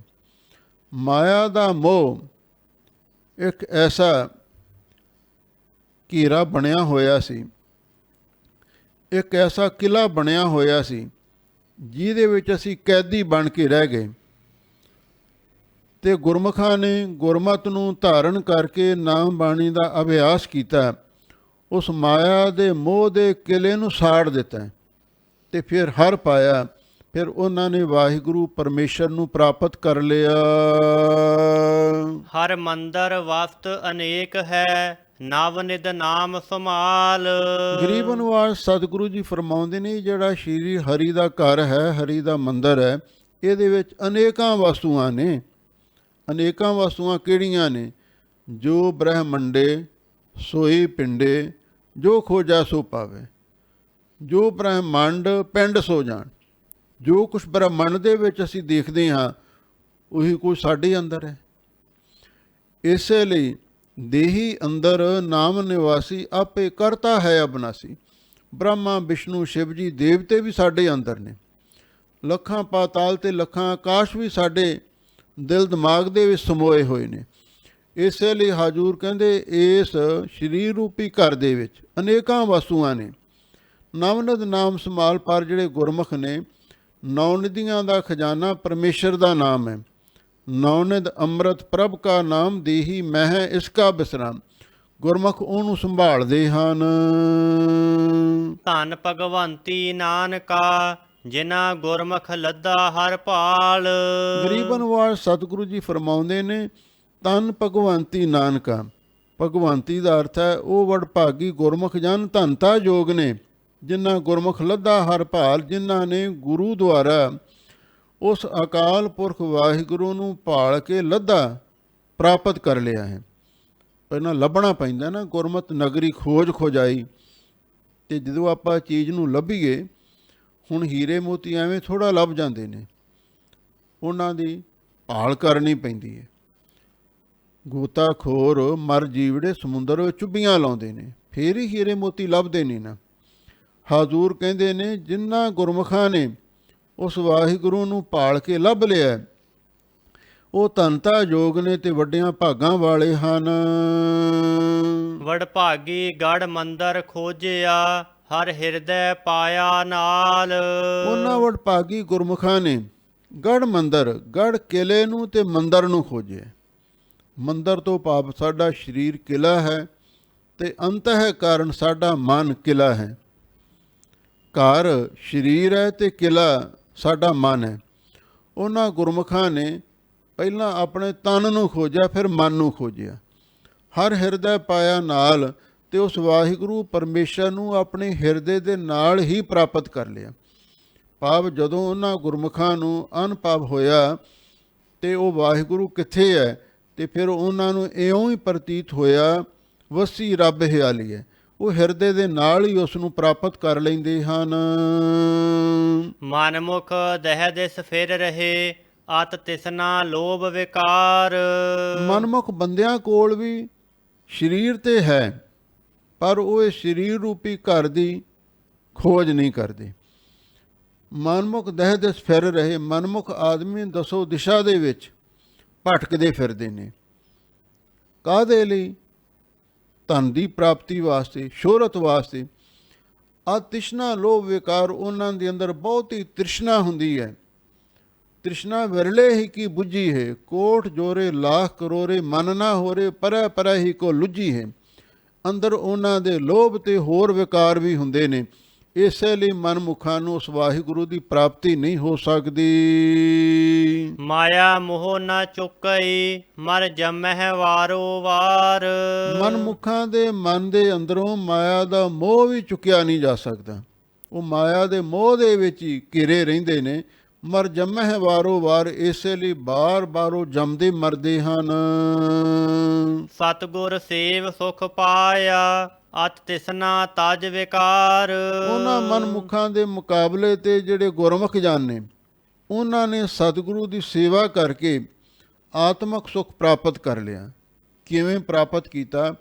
ਅਤ ਤਿਸ਼ਨਾ ਤਜ ਵਿਕਾਰ, ਜਿਹੜੀ ਬਹੁਤੀ ਤ੍ਰਿਸ਼ਨਾ ਸੀ, ਲੋਭ ਆਦਿਕ ਵਿਕਾਰ ਸਨ, ਉਹਨਾਂ ਨੂੰ ਛੱਡ ਕੇ ਇਹ ਰਸ ਛਾਡੇ, ਉਹ ਰਸ ਆਵਾ, ਉਹ ਰਸ ਪੀਆ, ਉਹ ਰਸ ਨਹੀਂ ਪਾਵਾ। ਮਹਾਂਪੁਰਖ ਇੱਕ ਦ੍ਰਿਸ਼ਟਾਂਤ ਦਿੰਦੇ ਸਨ। ਕੁਝ ਕੀੜੀਆਂ ਘੋੜਿਆਂ ਦੇ ਤਬੇਲੇ ਵਿੱਚ ਚਲੀਆਂ ਗਈਆਂ। ਜਦੋਂ ਉਹਨਾਂ ਨੂੰ ਭੁੱਖ ਲੱਗੀ, ਖਾਣ ਦੀ ਤਲਾਸ਼ ਵਿੱਚ ਨਿਕਲੀਆਂ, ਘੋੜਿਆਂ ਦੇ ਤਬੇਲੇ ਵਿੱਚੋਂ ਹੋਰ ਤੇ ਕੁਝ ਵੀ ਖਾਣ ਲਈ ਨਹੀਂ ਲੱਭਿਆ, ਤੇ ਉਹ ਅਕਸਰ ਘੋੜਿਆਂ ਦੀ ਲੈਦੀ ਖਾਣ ਲੱਗ ਪਈਆਂ। ਇੱਕ ਉਹਨਾਂ ਵਿੱਚੋਂ ਸਿਆਣੀ ਕੀੜੀ ਸੀ, ਉਸ ਤਬੇਲੇ ਤੋਂ ਬਾਹਰ ਨਿਕਲੀ। ਉਹਨੇ ਕਿਸੇ ਮਿੱਠੇ ਰਸ ਦੀ ਤਲਾਸ਼ ਕੀਤੀ। ਉਹਨੂੰ ਇੱਕ ਮਿਸ਼ਰੀ ਦਾ ਪਹਾੜ ਲੱਭ ਗਿਆ, ਤੇ ਜਦੋਂ ਉਹ ਕੀੜੀ ਮਿਸ਼ਰੀ ਦੇ ਪਹਾੜ ਦੇ ਕੋਲ ਗਈ, ਬੜੀ ਖੁਸ਼ ਹੋਈ। ਫਿਰ ਉਹ ਤਬੇਲੇ ਵਿੱਚ ਆ ਕੇ ਦੂਜੀਆਂ ਕੀੜੀਆਂ ਨੂੰ ਕਹਿਣ ਲੱਗੀ, ਭੈਣੋ, ਤੁਸੀਂ ਆ ਕੌੜਾ ਕਸੈਲਾ ਰਸ ਚੱਖਦੀਆਂ ਹੋ, ਆਓ ਮੇਰੇ ਨਾਲ, ਤੁਹਾਨੂੰ ਮੈਂ ਮਿਸ਼ਰੀ ਦਾ ਮਿੱਠਾ ਰਸ ਚਖਾਵਾਂ। ਉਹ ਸਾਰੀਆਂ ਸਿਆਣੀਆਂ ਕੀੜੀਆਂ ਉਹਦੇ ਮਗਰ ਤੁਰ ਪਈਆਂ। ਜਦੋਂ ਮਿਸ਼ਰੀ ਦੇ ਪਹਾੜ ਕੋਲ ਗਈਆਂ, ਲੱਗੀਆਂ ਉਹਨੂੰ ਖਾਣ, ਤੇ ਕੁਝ ਕੌੜਾ ਤੇ ਕੁਝ ਕਸੈਲਾ ਰਸ ਉਹਨਾਂ ਨੂੰ ਆਇਆ। ਸਿਆਣੀ ਕੀੜੀ ਕਹਿਣ ਲੱਗੀ, ਦੱਸੋ ਕਿਵੇਂ ਲੱਗਿਆ ਮਿਸ਼ਰੀ ਦਾ ਰਸ? ਉਹ ਅੱਗੋਂ ਕਹਿਣ ਲੱਗੀਆਂ, ਕੁਝ ਮਿੱਠਾ ਤੇ ਕੁਝ ਕੌੜਾ। ਸਿਆਣੀ ਕੀੜੀ ਹੈਰਾਨ ਹੋ ਗਈ, ਮਿਸ਼ਰੀ ਵਿੱਚ ਤੇ ਕੁੜਤਣ ਵਾਲੀ ਕੋਈ ਚੀਜ਼ ਹੈ ਹੀ ਨਹੀਂ, ਇਹਨਾਂ ਨੂੰ ਕੌੜਾ ਕਸੈਲਾ ਰਸ ਕਿਉਂ ਆ ਰਿਹਾ ਹੈ? ਜਦੋਂ ਉਹਨੇ ਧਿਆਨ ਦੇ ਨਾਲ ਦੇਖਿਆ, ਉਹਨਾਂ ਦੇ ਮੂੰਹ ਦੇ ਵਿੱਚ ਲੈਦੇ ਡੱਕੇ ਪਕੜੇ ਹੋਏ ਸਨ। ਹੈਰਾਨ ਹੋਈ, ਕਹਿਣ ਲੱਗੀ, ਭੈਣੋ, ਆਹ ਲੈਦੇ ਡੱਕੇ ਮੂੰਹ ਵਿੱਚੋਂ ਬਾਹਰ ਕੱਢੋ, ਹੱਥ ਮੂੰਹ ਧੋਵੋ, ਕੁਰਲੀਆਂ ਕਰਕੇ ਆਓ, ਫਿਰ ਮਿੱਠੀ ਦਾ ਰਸ ਚੱਖਿਓ। ਫਿਰ ਜਦੋਂ ਮਿਸ਼ਰੀ ਦਾ ਰਸ ਚੱਖਿਆ, ਇੰਨਾ ਮਿੱਠਾ ਲੱਗਿਆ, ਫਿਰ ਉੱਥੇ ਮਸਤ ਹੋ ਗਈਆਂ, ਸਭ ਕੁਝ ਭੁੱਲ ਗਿਆ। ਇਸੇ ਤਰ੍ਹਾਂ ਮਹਾਂਪੁਰਖ ਇਹ ਦ੍ਰਿਸ਼ਟਾਂਤ ਦਿੰਦੇ ਸਨ, ਕਿ ਦਾ ਦ੍ਰਿਸ਼ਟਾਂਤ ਇਹ ਸੀ ਵੀ ਇਹ ਸਾਰੇ ਜੀਵ ਅਸੀਂ ਕੀੜੀਆਂ ਵਾਂਗ ਹਾਂ। ਆ ਜਿਹੜੇ ਸੰਸਾਰ ਦੇ ਵਿੱਚ ਪਰਮੇਸ਼ਰ ਨੇ ਨਸ਼ੇ ਵਿਸ਼ੇ ਬਣਾਏ ਨੇ, ਇਹ ਘੋੜਿਆਂ ਦੀ ਲਿੱਦ ਹੈ। ਬਹੁਤੇ ਲੋਕ ਨਸ਼ਿਆਂ ਵਿਸ਼ਿਆਂ ਦੇ ਸਵਾਦ ਵਿੱਚ ਹੀ ਫਸ ਜਾਂਦੇ ਨੇ। ਜਿਹੜੇ ਗੁਰਮੁਖ ਬੰਦੇ ਨੇ, ਉਹ ਮਿੱਠੇ ਰਸ ਦੀ ਤਲਾਸ਼ ਵਿੱਚ ਨਿਕਲਦੇ ਨੇ, ਫਿਰ ਉਹਨਾਂ ਨੂੰ ਚੰਗੇ ਗੁਰਮੁਖਾਂ ਦੀ ਸੰਗਤ ਪ੍ਰਾਪਤ ਹੋ ਜਾਂਦੀ ਹੈ। ਸਤਿਗੁਰੂ ਦੀ ਬਾਣੀ ਮਿਸ਼ਰੀ ਦਾ ਪਹਾੜ ਹੈ। ਜਦੋਂ ਬਾਣੀ ਨਾਲ ਜੁੜਦੇ ਨੇ, ਉਹਨਾਂ ਨੂੰ ਬਾਣੀ ਦਾ ਅੰਮ੍ਰਿਤ ਰਸ ਪ੍ਰਾਪਤ ਹੁੰਦਾ ਹੈ। ਫਿਰ ਉਹ ਦੂਜਿਆਂ ਨੂੰ ਕਹਿੰਦੇ ਨੇ, ਭਾਈ ਆਓ ਤੁਸੀਂ ਵੀ ਬਾਣੀ ਦਾ ਮਿੱਠਾ ਰਸ ਮਾਣੋ। ਸਾਚੀ ਬਾਣੀ ਮੀਠੀ ਅੰਮ੍ਰਿਤ ਧਾਰ, ਜਨ ਪੀਤੀ ਤਿਸ ਮੋਖ ਦੁਆਰ। ਜਿਹੜੇ ਉਹਨਾਂ ਦਾ ਕਹਿਣਾ ਮੰਨ ਲੈਂਦੇ ਨੇ, ਤੇ ਉਹਨਾਂ ਨੂੰ ਤੇ ਉਹ ਰਸ ਪ੍ਰਾਪਤ ਹੋ ਜਾਂਦਾ ਹੈ। ਤੇ ਕਈ ਇਹੋ ਜਿਹੇ ਵੀ ਮੂਰਖ ਹੁੰਦੇ ਨੇ, ਉਹ ਨਾ ਤੇ ਪਹਿਲੀਆਂ ਵਾਦੀਆਂ ਛੱਡਦੇ ਨੇ ਨਸ਼ੇ ਵਿਸ਼ੇ ਦੀਆਂ, ਤੇ ਫਿਰ ਨਾਲ ਬਾਣੀ ਵੀ ਪੜ੍ਹਨ ਲੱਗ ਜਾਂਦੇ ਨੇ। ਫਿਰ ਕਦੀ ਕੌੜਾ ਕਦੀ ਮਿੱਠਾ ਰਸ ਉਹਨਾਂ ਨੂੰ ਆਉਂਦਾ ਰਹਿੰਦਾ, ਕਦੇ ਦੁੱਖ ਕਦੇ ਸੁੱਖ ਉਹਨਾਂ ਨੂੰ ਮਿਲਦਾ ਰਹਿੰਦਾ। ਫਿਰ ਗੁਰਮੁਖ ਬੰਦੇ ਉਹਨਾਂ ਨੂੰ ਸਮਝਾਉਂਦੇ ਨੇ, ਗੁਰਮੁਖੋ, ਨਸ਼ਿਆਂ ਵਿਸ਼ਿਆਂ ਦਾ ਪੂਰਨ ਤਿਆਗ ਕਰੋ, ਕੁਰੈਤਾ ਨੂੰ ਛੱਡੋ, ਮੀਟ ਸ਼ਰਾਬ ਨੂੰ ਛੱਡੋ, ਅੰਮ੍ਰਿਤ ਛਕੋ, ਤੇ ਫਿਰ ਬਾਣੀ ਪੜ੍ਹੋ। ਫਿਰ ਦੇਖੋ ਮਿਸ਼ਰੀ ਦਾ ਰਸ, ਬਾਣੀ ਦਾ ਰਸ ਕਿੰਨਾ ਆਵੇਗਾ। ਤੇ ਜਿਹੜੇ ਉਹਨਾਂ ਦਾ ਬਚਨ ਮੰਨ ਕੇ ਅੰਮ੍ਰਿਤ ਛਕ ਲੈਂਦੇ ਨੇ, ਅੰਮ੍ਰਿਤ ਛਕ ਕੇ ਗੁਰੂ ਵਾਲੇ ਹੋ ਕੇ ਨਾਮ ਬਾਣੀ ਦਾ ਅਭਿਆਸ ਕਰਦੇ ਨੇ, ਫਿਰ ਉਹਨਾਂ ਨੂੰ ਨਾਮ ਬਾਣੀ ਦੇ ਅਸਲੀ ਮਿੱਠੇ ਰਸ ਦਾ ਗਿਆਨ ਪ੍ਰਾਪਤ ਹੁੰਦਾ ਹੈ। ਇਸੇ ਲਈ ਗਰੀਬਨਵਾਜ ਸਤਿਗੁਰੂ ਜੀ ਫਰਮਾਉਂਦੇ ਨੇ, ਸਤਿਗੁਰ ਸੇਵ ਸੁਖ ਪਾਇਆ, ਅਤ ਤ੍ਰਿਸ਼ਨਾ ਤਜ ਵਿਕਾਰ। ਜਿਹੜੇ ਗੁਰਮੁਖ ਬੰਦੇ ਨੇ, ਉਹਨਾਂ ਨੇ ਜਿਹੜੀ ਬਹੁਤੀ ਤ੍ਰਿਸ਼ਨਾ ਤੇ ਵਿਕਾਰ ਸੀ, ਇਹਨਾਂ ਨੂੰ ਛੱਡ ਕੇ ਸਤਿਗੁਰੂ ਦੀ ਸੇਵਾ ਟਹਿਲ ਕੀਤੀ, ਗੁਰੂ ਦੀ ਆਗਿਆ ਮੰਨੀ, ਗੁਰੂ ਵਾਲੇ ਬਣੇ, ਅੰਮ੍ਰਿਤ ਛਕਿਆ, ਫਿਰ ਉਹਨਾਂ ਨੂੰ ਆਤਮਿਕ ਸੁਖ ਪ੍ਰਾਪਤ ਹੋ ਗਿਆ। ਜਨਮ ਮਰਨ ਕਾ ਦੁਖ ਗਿਆ, ਜਨ ਨਾਨਕ ਸ਼ਬਦ ਵਿਚਾਰ। ਗਰੀਬਨਵਾਜ ਸਤਿਗੁਰੂ ਜੀ ਫਰਮਾਉਂਦੇ ਨੇ, ਫਿਰ ਉਹਨਾਂ ਦਾ ਜਨਮ ਮਰਨ ਦਾ ਦੁੱਖ ਵੀ ਚਲਿਆ ਗਿਆ। ਕਿਵੇਂ ਚਲਿਆ ਗਿਆ? ਜਨ ਨਾਨਕ ਸ਼ਬਦ ਵਿਚਾਰ।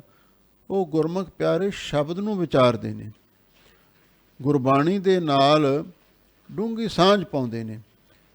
ਉਹ ਕੇਵਲ ਬਾਣੀ ਨੂੰ ਪੜ੍ਹਦੇ ਹੀ ਨਹੀਂ, ਤੇ ਬਾਣੀ ਦੀ ਵਿਚਾਰ ਵੀ ਕਰਦੇ ਨੇ, ਬਾਣੀ ਨੂੰ ਸਮਝਣ ਦਾ ਯਤਨ ਕਰਦੇ ਹਨ। ਇਸ ਢੰਗ ਦੇ ਨਾਲ ਫਿਰ ਉਹਨਾਂ ਦਾ ਜਨਮ ਮਰਨ ਦਾ ਦੁੱਖ ਵੀ ਚਲਿਆ ਜਾਂਦਾ ਹੈ। ਹਰ ਹਰ ਨਾਮ ਧਿਆਏ ਮਨ, ਹਰ ਦਰਗਹਿ ਪਾਵਹਿ ਮਾਨ। ਲਉਣ ਮਨ ਨੂੰ ਸਿੱਖਿਆ ਦਿੰਦੇ ਨੇ, ਹਰ ਹਰ ਨਾਮ ਧਿਆਏ ਮਨ। ਆਪਣੇ ਮਨ ਨੂੰ ਸਾਰੇ ਸਮਝਾਓ, ਐ ਮਨਾ, ਤੂੰ ਹਰ ਵੇਲੇ ਵਾਹਿਗੁਰੂ ਵਾਹਿਗੁਰੂ ਵਾਹਿਗੁਰੂ, ਉਸ ਅਕਾਲ ਪੁਰਖ ਵਾਹਿਗੁਰੂ ਦੇ ਨਾਮ ਨੂੰ ਧਿਆਇਆ ਕਰ। ਫਿਰ ਕੀ ਹੋਵੇਗਾ? ਹਰ ਦਰਗਹ ਪਾਵੈ ਮਾਨ। ਐ ਮਨਾ, ਜੇ ਤੂੰ ਹਰ ਵੇਲੇ ਵਾਹਿਗੁਰੂ ਵਾਹਿਗੁਰੂ ਧਿਆਵੇਂਗਾ ਤੇ ਫਿਰ ਵਾਹਿਗੁਰੂ ਦੀ ਦਰਗਾਹ ਦੇ ਵਿੱਚ ਮਾਣ ਆਦਰ ਸਤਕਾਰ ਪ੍ਰਾਪਤ ਕਰ ਲਵੇਂਗਾ। ਕਿਲ ਵੇਖ ਪਾਪ ਸਭ ਕੱਟੀਐ, ਹਉਮੈ ਚੁਕੈ ਗੁਮਾਨ। ਜਦੋਂ ਤੂੰ ਨਾਮ ਧਿਆਉਣ ਲੱਗ ਪਿਆ, ਕਿਲ ਵੇਖ ਪਾਪ ਸਭ ਕੱਟੀ ਹੈ। ਤੇਰੇ ਜਿਹੜੇ ਘੋਰ ਪਾਪ ਨੇ, ਬੱਜਰ ਪਾਪ ਨੇ, ਉਹ ਵੀ ਸਾਰੇ ਕੱਟੇ ਜਾਣਗੇ। ਤੇ ਜਿਹੜੇ ਸਾਮਾਨ ਪਾਪ ਨੇ, ਕੋਈ ਤੁਰੇ ਜਾਂਦੇ ਆ, ਕੀੜੀਆਂ ਪੈਰਾਂ ਹੇਠ ਮਿੱਧੀਆਂ ਜਾਂਦੀਆਂ, ਕਈ ਵਾਰੀ ਮੱਛਰ ਲੜਦਾ, ਮੱਛਰ ਨੂੰ ਮਾਰ ਦਿੰਦੇ ਆ, ਇਹ ਸਮਾਨ ਪਾਪ ਨੇ ਜਿਹੜੇ ਸੁਤੇ ਸਿੱਧ ਹੁੰਦੇ ਰਹਿੰਦੇ ਨੇ। ਲਓ ਹਜੂਰ ਕਹਿੰਦੇ ਨੇ ਤੇਰੇ ਵੱਡੇ ਪਾਪ ਬ੍ਰਾਹਮਣ ਕੈਲੀ ਕਾਤ ਕੰਜਕਾ, ਇਹ ਵੀ ਲੈ ਜਾਣਗੇ। ਤੇ ਇਸੇ ਤਰ੍ਹਾਂ ਸਮਾਨ ਪਾਪ ਵੀ ਕੱਟੇ ਜਾਣਗੇ। ਹਉਮੈ ਚੁੱਕਿਆ ਗੁਮਾਨ, ਤੇ ਹਉਮੈ ਤੇ ਹੰਕਾਰ ਵੀ ਤੇਰਾ ਦੂਰ ਹੋ ਜਾਵੇਗਾ। ਗੁਰਮੁਖ ਕਮਲ ਵਿਗਸਿਆ, ਸਭ ਆਤਮ ਬ੍ਰਹਮ ਪਛਾਨ। ਗੁਰਮੁਖ ਕਮਲ ਵਿਗਸਿਆ, ਵਿਗਸਿਆ ਪਾਠੀ ਚਾਲ ਨਾਲ ਠੀਕ ਹੈ। ਗੁਰਮੁਖ ਕਮਲ ਵਿਗਸਿਆ, ਉਹਨਾਂ ਗੁਰਮੁਖਾਂ ਦਾ ਹਿਰਦਾ ਕਮਲ ਦੇ ਫੁੱਲ ਵਾਂਗੂ ਖਿੜ ਗਿਆ। ਸਭ ਆਤਮ ਬ੍ਰਹਮ ਪਛਾਣ, ਉਹ ਸਾਰਿਆਂ ਨੂੰ ਆਤਮ ਆਪਣਾ ਆਪ ਸਰੂਪ ਤੇ ਪਰਮੇਸ਼ਰ ਦਾ ਰੂਪ ਕਰਕੇ ਪਛਾਣਦੇ ਨੇ। ਪਹਿਲਾਂ ਸਾਰਿਆਂ ਨੂੰ ਆਪਣਾ ਸਰੂਪ ਦੇਖਦੇ ਨੇ, ਆਪਣੇ ਵਰਗਾ ਸਮਝਦੇ ਨੇ, ਤੇ ਫਿਰ ਉਹਨਾਂ ਨੂੰ ਰੱਬ ਦਾ ਰੂਪ ਪਛਾਣ ਲੈਂਦੇ ਹਨ। ਕਿਲ ਵੇਖ ਪਾਪ ਸਭ ਕੱਟੀਐ, ਹਉਮੈ ਚੁਕੈ ਗੁਮਾਨ। ਹਰ ਹਰ ਕਿਰਪਾ ਧਾਰ ਪ੍ਰਭ, ਜਨ ਨਾਨਕ ਜਪ ਹਰ ਨਾਮ। ਗੁਰੂ ਅਮਰਦਾਸ ਮਹਾਰਾਜ ਸੱਚੇ ਪਾਤਸ਼ਾਹ ਫਰਮਾਉਂਦੇ ਨੇ, ਹਰ ਹਰ ਕਿਰਪਾ ਧਾਰ ਪ੍ਰਭ। ਹੇ ਵਾਹਿਗੁਰੂ ਜੀ, ਤੁਸੀਂ ਸਾਡੇ ਤੇ ਕਿਰਪਾ ਧਾਰਨ ਕਰੋ। ਤੁਸੀਂ ਸਭ ਨੂੰ ਹਰੇ ਪਰੇ ਕਰਨ ਵਾਲੇ ਹੋ, ਸਾਰਿਆਂ ਦੇ ਪਾਪਾਂ ਨੂੰ ਹਰਨ ਵਾਲੇ ਹੋ। ਸਾਡੇ ਤੇ ਕਿਰਪਾ ਧਾਰਨ ਕਰੋ। ਜਨ ਨਾਨਕ ਜਪ ਹਰ ਨਾਮ। ਅਸੀਂ ਦਾਸ ਆਪ ਜੀ ਦੇ ਨਾਮ ਨੂੰ ਜਪਦੇ ਰਹੀਏ, ਇਹ ਸਾਡੇ ਤੇ ਕਿਰਪਾ ਕਰ ਦਿਓ। ਵਿਸਰ ਨਾਹੀਂ ਦਾਤਾਰ, ਆਪਣਾ ਨਾਮ ਦੇਹੋ। ਗੁਣ ਗਾਵਾਂ ਦਿਨ ਰਾਤ, ਨਾਨਕ ਚਾਓ ਇਹੋ। ਇਹਦੇ ਨਾਲ ਹੀ ਸਾਡੇ ਜੀਵਨ ਦੀ ਸਫਲਤਾ ਹੋ ਸਕਦੀ ਹੈ। ਇਹ ਹੈ ਪਾਵਨ ਗੁਰਬਾਣੀ ਦੀ ਵਿਚਾਰ ਜੋ ਆਪ ਸੰਗਤਾਂ ਨੇ ਸਰਵਣ ਕੀਤੀ ਹੈ। ਸਤਿਗੁਰੂ ਮਿਹਰ ਕਰਨ, ਇਸ ਬਾਣੀ ਦੀ ਵਿਚਾਰ ਨੂੰ ਆਪਾਂ ਸੁਣਿਆ, ਆਪਣੇ ਜੀਵਨ ਵਿੱਚ ਵਸਾਈਏ। ਇਹਦੇ ਨਾਲ ਹੀ ਸਾਡੇ ਜੀਵਨ ਦੀ ਸਫਲਤਾ ਹੋਵੇਗੀ। ਸਭ ਸੰਗਤਾਂ ਦਾ ਬਹੁਤ ਬਹੁਤ ਧੰਨਵਾਦ। ਹੋਈਆਂ ਭੁੱਲਾਂ ਚੁੱਕਾਂ ਲਈ ਖਿਮਾ ਕਰਨਾ। ਗੁਰਮੁਖ ਕਮਲ ਵਿਗਸਿਆ, ਸਭ ਆਤਮ ਬ੍ਰਹਮ ਪਛਾਨ। ਹਰ ਹਰ ਕਿਰਪਾ ਧਾਰ ਪ੍ਰਭ, ਜਨ ਨਾਨਕ ਜਪ ਹਰ ਨਾਮ। ਵਾਹਿਗੁਰੂ ਜੀ ਕਾ ਖਾਲਸਾ, ਵਾਹਿਗੁਰੂ ਜੀ ਕੀ ਫਤਿਹ।